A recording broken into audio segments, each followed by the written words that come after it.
मरीम नवाज़ साहिबा, बहुत शुक्रिया वक्त देने के लिए। भरपूर तौर पर आपने इंतखाबी मुहिम चलाई है गिलगित बल्तिस्तान में, और इख्तिताम पर आकर बिलावल भुट्टो साहब से आपकी मुलाकात रही। क्या तय किया गया इस मुलाकात में?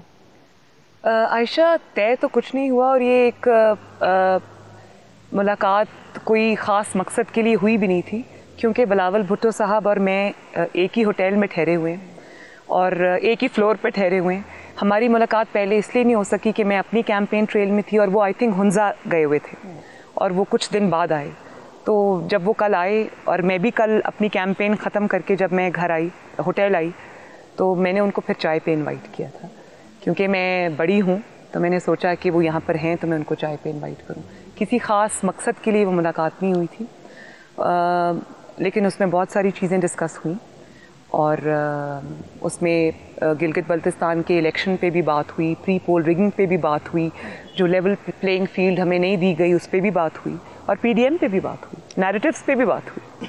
तो आगाज़ कर लेते हैं पीडीएम से ही। आप मेहमान बनी थी कराची में जाके, उसके बाद होने वाला वाक़या, फिर आने वाली रिपोर्ट, बिलावल साहब की जानिब से क्या बिलावल साहब पीडीएम का पूरा प्लेटफॉर्म इस रिपोर्ट को यकमुश्त मुस्तरद करता है, रिजेक्ट करता है जो आप लोग कह रहे हैं, या मुतमईन हो गए हैं?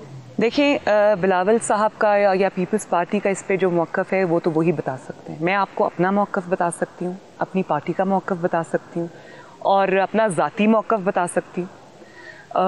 और मियाँ साहब का मौक़िफ़ तो आपके सामने है, आपने उनकी ट्वीट पढ़ ली। बिल्कुल। दो उनकी आवाज़ पे पाबंदी है, लेकिन छुप छुप के सब उनकी ट्वीट्स भी पढ़ते हैं, आवाज़ भी सुनते हैं, और उनकी जो आवाज़ जो नहीं खोली जा रही बंद है, लेकिन सबके ज़हनों में, दिमागों में, कानों में सिर्फ उन्हीं की नैरेटिव गूंज रहा है, और ये हुकूमत और सब सिलेक्टेड और सिलेक्टर्स सब मिल के उन्हीं के बयानिए को रिस्पॉन्ड कर रहे हैं, छुप छुप के सुनते हैं उनकी सारी बात।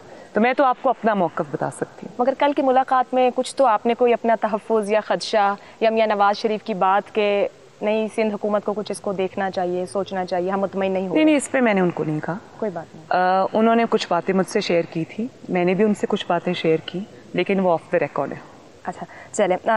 अभी आप जब अपनी, लेकिन अच्छी बात ये आयशा कि हर जमात का अपना मौक़िफ़ है। पीडीएम में 11 पॉलिटिकल पार्टीज़ हैं, सबके अपने मौक़िफ़ हैं, और जमहूरियत है, सबका अपना अपना स्टांस है।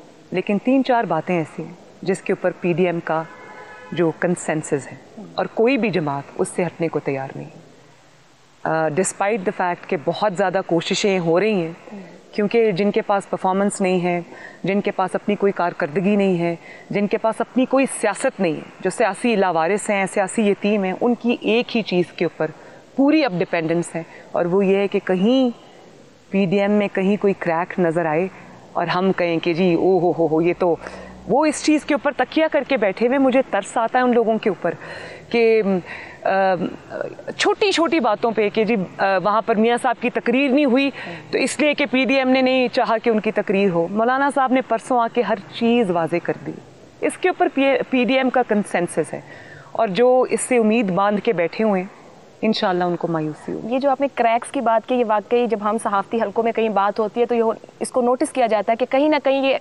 पीडीएम कितनी जुड़ी हुई है, और कहाँ कहाँ से इसके अंदर वो सुराख हो सकते हैं कि कुछ निकले। इसकी आयशा ज़रूरत क्यों पेश आती है?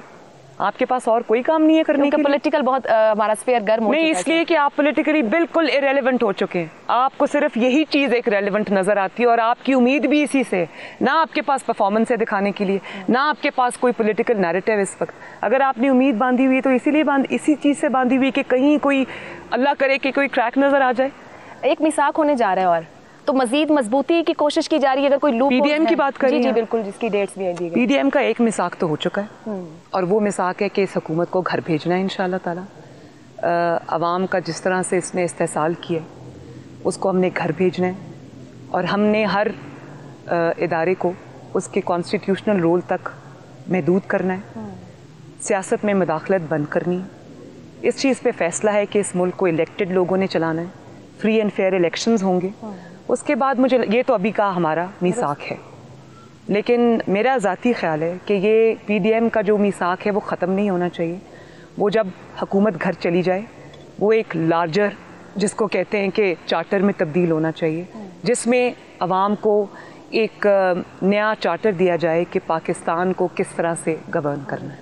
वज़ीर-ए-आज़म इमरान खान की जानिब से अपने लोगों को कहा गया कि भरपूर अंदाज में अपोजिशन को जवाब दिया जाए, और आप तो बड़े फ्रंट से लीड कर रहे हैं इस वक्त और बड़े वज़रा बयानात देते हैं कि आप नून लीग की सियासत को बंद गली में लेकर जा रहे हैं और मुल्क दुश्मन ये सब, तो क्या तैयारी है मरीम नवाज़ की, क्योंकि वफाकी वज़रा की फ़ौज तो तैयार खड़ी है कि रोकना है? देखिए, वफाकी वज़रा की जो फ़ौज है या जो इमरान खान साहब की आप बात कर लें, जो उन्होंने ये हुक्म दिया है, तो ये तो वो उनका सियासत ही यही है। और जब आपके पास अपना कुछ बताने के लिए ना हो, जिस इंसान के जब नवाज शरीफ साहब हुकूमत चला रहे थे तो अपोजिशन में इमरान खान थे, क्या प्रोपेगेंडा नहीं होता था, प्राइम मिनिस्टर हाउस पे चढ़ाई करने के लिए आ गए थे, लेकिन कभी आपने मियाँ साहब से सुना था कि ये जवाब दो, हुकूमत तर्जुमानों को बुला बुला के उनके इजलास हो रहे हैं? भाई, आपका काम है आवाम की खिदमत करना, आपका काम है महंगाई से पिसे हुए आवाम की को रिलीफ देना, आपका काम है लोगों की खिदमत पे तवज्जो रखना। आपका काम ये नहीं है कि अपोजिशन को ये जवाब दो और वो जवाब दो। आपका 24 घंटे अगर सर्फ होते हैं अपोजिशन को जवाब देने के लिए और उसके लिए स्ट्रैटेजी बनाने के लिए, तो फिर तो आपको शर्म आनी चाहिए, आपको घर जाना चाहिए। आप 22 करोड़ के सर पे मुसल्लत हैं, आपको ज़रा भी एहसास ज़िम्मेदारी नहीं है। और दूसरी, जहाँ तक आपने गद्दारी की बात की, जहाँ तक आपने मुल्क दुश्मनी की बात की, तो लोगों की नज़र में ये एक ऐसा बयानिया है जो पिट चुका है। जब आपके पास किसी बात की दलील नहीं होगी, आपके पास नवाज शरीफ की बात का जवाब नहीं होगा, आपके पास छुपने की जगह नहीं होगी, तो फिर आप गद्दारी और मज़हब कार्ड और ये मुल्क दुश्मनी वाला कार्ड खेलते हैं। तो लोगों के सामने नवाज शरीफ और मुस्लिम लीग नून की हुकूमत के 40 साल हैं। उन्होंने ये चीज़ देख ली है कि ये फातिमा जना, मोहतरमा फातिमा जना से शुरू होकर आज नवाज शरीफ तक ये बात आ गई है। लोगों ने ये देखा है कि इलेक्टेड प्राइम मिनिस्टर्स के साथ, इलेक्टेड लोगों के साथ, अवामी नुमाइंदों के साथ क्या सलूक होता है। लोग इस बात को मानने को तैयार नहीं है। और अगर आप किसी पिछली सदी में रह रहे हैं और आप समझते हैं कि लोग इस बात को बाय करेंगे, लोग इस बात से मरूब होंगे, तो आपकी बहुत बड़ी गलतफहमी है। मरीम साहब, जितनी शिद्दत और हिद्दत बढ़ रही है सियासत की, अब दो ऑप्शंस हैं जो नज़र आ रहे हैं अभी ज़मीनी हकीकत में। या तो बैठकर कोई गुफ्तगू और बातचीत, जिसकी आपकी जमात के कुछ लोग भी बात करते हैं, रिकन्सिलिएशन के ऊपर चले जाया जाए, या फिर दूसरा कि हुकूमत आगे बढ़ते हुए कुछ कानूनी और अदालती मामलात हैं, आपको फिर जेल की तरफ जाना पड़े। कहीं ना कहीं तो मामलात को सॉर्ट आउट करना है, वो कैसे होंगे? वो आवाम करेगी, इंशाल्लाह हो रहे हैं। आपने देखा है कि जो सॉर्ट आउट शुरू हुआ है मामलात का, ये अवामी दबाव पे शुरू हुआ। अगर आपको जेल जाना पड़ गया, अब जिस पीडीएम कंक्लूजन की बात कर रही हैं, मुझे जेल जाना पड़ गया तो मैं पहले 2 दफ़ा जेल हो आई हूँ। जेल से कोई और लोग डरते होंगे, ये जाली खान साहब डरते होंगे। और वो रातों को जब लॉयर्स कैंपेन चल रही थी अदलिया की बहाली की, तो ये जिस तरह छुप गए थे जाके, हम उन छुपने वालों में से नहीं हैं। मुझे जेल से नहीं डराएं। और मैं 2 दफ़ा जेल काट आई हूँ और डेथ सेल में रह आई हूँ। जेल से डरने वाले कोई और होंगे। और अगर इसके लिए मुझे जेल जाना भी पड़ता है तो उसमें कोई मेरा नहीं ख्याल कि मुझे कोई थोड़ा सा भी इसमें मलाल होगा। आवाम की खातिर और अपने नैरेटिव की खातिर और एक असूल की खातिर ये तो सर का ताज है। आप जिस नैरेटिव और उसूल की बात कर रही हैं, क्या हम ये कह सकते हैं कि मुल्की सियासत में एक नई तर्ज का सियासत का आगाज़ मरीम नवाज़ कर रही हैं? कुछ लोग ये कहते हैं कि आप बंद गली की तरफ बढ़ रही हैं, लेकिन जो अंदाज आप ले रही हैं, जिस बोल्ड स्टाइल में गुफ्तगू, वो गुफ्तगू जो पहले कभी नहीं होती थी, वो खुलकर बाहर हो रही है, ये कोई नई सियासत होगी या फिर बंद होती सियासत होगी? ये नई सियासत है, आप सही कह रही हैं। लेकिन इसमें मेरे कमाल से ज़्यादा मियाँ साहब ने जो नैरेटिव दिया उसको अवाम ने रिस्पॉन्ड किया। और अगर अवाम रिस्पॉन्ड ना करती तो ये नैरेटिव कुछ देर चलता ख़त्म हो जाता। ये नैरेटिव आज इसलिए रेलेवेंट है और पूरे पाकिस्तान के अंदर गूंज रहा है। उसकी वजह यह है कि लोगों ने इस पर रिस्पॉन्ड किया, लोगों में शऊर आ गया, अवाम में शऊर आ गया। अवाम अब ब्लैक एंड वाइट देखना चाहते हैं, ग्रे एरिया उनके दिमाग में नहीं है। और उसमें मीडिया का भी बहुत हाथ है। लोगों ने देख लिया कि 72 साल में, 73 ईयर्स में जिस तरह पाकिस्तान को चलाया गया, पाकिस्तान नहीं चल रहा। तो अब हमें इसकी तरफ आना पड़ेगा। आइन और कानून ने जो आपके लिए दायरा कार वज़ा कर दी है कि उसमें रह के हुकूमत बनेगी, लोगों के वोट से आएगी, लोगों के वोट से जाएगी। नहीं परफॉर्म कर रही हुकूमत तो लोग उठा के बाहर फेंकें और जिसको चाहते हैं उसको लाएं। और ये हुकूमत को कौन चलाएगा? और 5, 6, 7, 8 लोग मिलकर ये हुकूमत नहीं चलाएंगे। इस हुकूमत को अवामी नुमाइंदे चलाएंगे और वो हुकूमत अवाम को जवाबदेह होगी।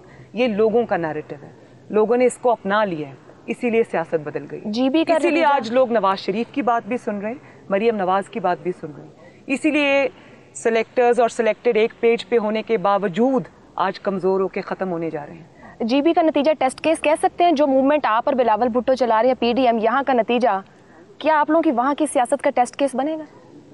देखें, टेस्ट केस तो कराची का वाकया था कि कराची में वही अंधी ताकत इस्तेमाल करने की कोशिश की गई। ये जाने बगैर कि पाकिस्तान अब बदल चुका है और जितना बड़ा एक्शन होगा उससे बड़ा रिएक्शन आएगा। तो इसी तरह जो उन्होंने अपनी ताकत के नशे में वो कदम उठाया वो बैकफायर कर गया। अवाम ने रिस्पॉन्ड किया, अवाम ने रिएक्ट किया, अवाम ने उसको तस्लीम नहीं किया। इसलिए अगर आप अपनी ताकत का अंधा इस्तेमाल जीबी के इलेक्शंस में करेंगे, अगर आप वही धांधली चलाने की कोशिश करेंगे तो लोग उसको नहीं मानेंगे, लोग उसको रिएक्ट करेंगे, उस पर रिएक्ट करेंगे क्योंकि यहाँ पर तहरीक इंसाफ की कोई प्रेजेंस है ही नहीं जीबी के अंदर। तो अगर आप ज़बरदस्ती कोई चीज़ मुसल्लत करने की कोशिश करेंगे वो चलेगी नहीं। जाएगा। आपने लोटाक्रेसी का बहुत जिक्र किया अपनी इंतखाबी मुहिम के दौरान। आपकी जमात से बलूचिस्तान से गैर लोगों को बिलावल भुट्टो की जमात की जानिब से शामिल होने की दावत भी दी गई। सीओडी में भी हम ये देख चुके थे कि तय किया गया था। ये कंटिन्यू कर सकता है पाकिस्तानी सियासत में आपकी राय में कि हम लोगों को रोक सकते हैं कि वो इस ट्रेंड को छोड़ें, या पॉलिटिकल जमातों के ऊपर इसका ओनस? अब यही होगा इंशाल्लाह। आपको पता है कि लोटों के ऊपर जितना रिएक्शन अवाम की तरफ से आ रहा है हमारी तरफ से नहीं आ रहा। लोग उनकी बात सुनने को तैयार नहीं है। अब पंजाब असेंबली में कुछ लोग जो 5-6 लोग हैं, 4-5 शायद 3-4, जो 2-3 साल से इसी हुकूमत के साथ बार बार मिल रहे हैं और उनको बार बार खड़ा कर दिया जाता है। आप ये जो उनके साथ हुआ है ये अवामी रिएक्शन पे हुआ है। जो चीज़ अवाम जिसको सपोर्ट नहीं करती वो ज़्यादा देर ठहरती नहीं है। और अवाम में जितनी नापसंदीदगी और नफ़रत इन लोटों के लिए, मुझे बहुत खुशी है कि पाकिस्तान की सियासत अब उस तरफ जा रही है कि वो बेवफा इंसान को, लोटों को पसंद नहीं कर रहे। और मेरी पाकिस्तान के अवाम से और खुसूसन नौजवानों से ये अपील भी है कि इस सियासत को हमेशा के लिए दफन कर दें। जो इंसान अपने ज़ाती फ़ायदे के लिए अवामी फ़ायदा कुर्बान कर दे, जो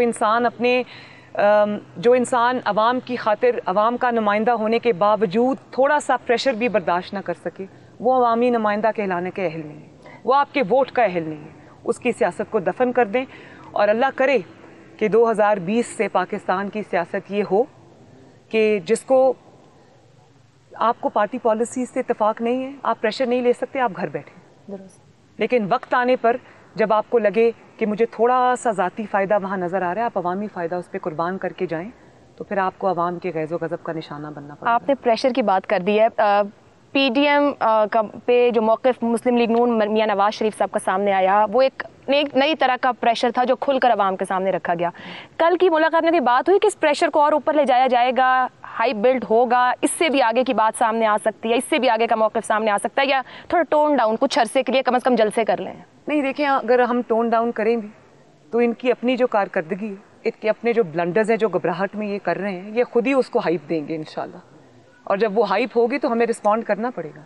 पीडीएम की जो जमातें, उनको जो एक चीज़ मुत्तहिद रखेगी वो है आवाम का प्रेशर। जलसे हुकूमत भी कर रही बहुत। हुकूमतें कब जलसे करती? अगर हुकूमत को जलसे करने की ज़रूरत पेश आ जाए और ऑपोजिशन के जवाब में जलसे करने की ज़रूरत पेश आ जाए, जिनको सरकारी जलसे कहा जाता है। अभी हाफिज़ाबाद में इमरान खान साहब का जलसा हुआ, इतने सरकारी वसाइल झोंकने के बावजूद अवाम को छुट्टी दे दी। जो हमें कहा करते थे कि हमारे जलसों में पटवारी होते और ये होते हैं, वो तो नहीं होते थे, अवाम होती थी। इनके जलसों में तो वाकई जो लोकल उनके वो जो सरकारी ओहदेदारान हैं, ऑफिसर्स हैं, उस्ताद हैं और जो सरकारी मुलाजिम हैं, वो सब शामिल थे। उसके बावजूद वो नाकाम तरीन जलसा था। तो हुकूमतें कब जलसे करती? हुकूमतें तो काम करती हैं, खिदमत करती हैं अवाम की, वो ऑपोजिशन को रिस्पॉन्ड नहीं करती। उनको अगर जलसे करने की ज़रूरत पेश आ गई है तो इसका मतलब है कि वो समझ रहे हैं कि उनकी हुकूमत हिल चुकी है। मरियम नवाज साहिबा, पीडीएम एक जमहूरी स्पेस हासिल करना चाह रहा है, जमहूरी क़ुव्वतें अपना हक चाह रही हैं। हालात और मामला जहाँ खड़े हैं इस वक्त, जब आप खुद कह रही हैं कि हुकूमत भी जलसे करे, अपोजिशन भी जलसे करे, क्या पीडीएम स्पेस ले लेगा या पीडीएम के पास वो स्पेस कम भी पड़ सकती है अगर हालात पीडीएम के हक में नहीं रहते? पीडीएम स्पेस ले चुका है अल्हम्दुलिल्लाह। पीडीएम को स्पेस दी है पाकिस्तान के 22 करोड़ अवाम ने। स्पेस लेने की पूरी कोशिश अब ये सिलेक्टेड हुकूमत कर रही है। अवाम इनको स्पेस देने को तैयार नहीं है। पीडीएम ने अवाम, मैंने आपको पहले बताया कि पीडीएम अवाम के प्रेशर पे बनी है और अवाम के प्रेशर पे ये सब इकट्ठे रहेंगे। क्योंकि कोई भी पॉलिटिकल पार्टी जो एक जेन्युइन पॉलिटिकल पार्टी है, मैं जनरल पाशा की पॉलिटिकल पार्टी की बात नहीं कर रही, मैं अब जेन्युइन अवामी पॉलिटिकल पार्टीज़ की बात कर रही हूँ जो कि पीडीएम के अंदर शामिल है। कोई भी पार्टी अफोर्ड नहीं कर सकती कि आवाम की जो पल्स है, आवाम का जो सेंटिमेंट है, उसके अगेंस्ट जाए। एक आखिरी सवाल, सेनेट के इंतखाब से मुस्लिम लीग नून का तवक्को क्या है इसको लेकर? कुछ हासिल कर पाएंगे या उससे पहले बहुत कुछ और देख रहे हैं? उससे पहले बहुत कुछ और देख रही हैं। वो क्या हो सकता है? उससे पहले इंशाल्लाह मुझे सेनेट के इलेक्शंस तक बात जाती नजर नहीं है। बिलावल भुट्टो जनवरी की तारीखें दे, ये बात अगर जाएगी तो free and fair fresh elections, genuine elections की तरफ जाएगी। बहुत बहुत शुक्रिया मरियम नवाज साहिबा आपके।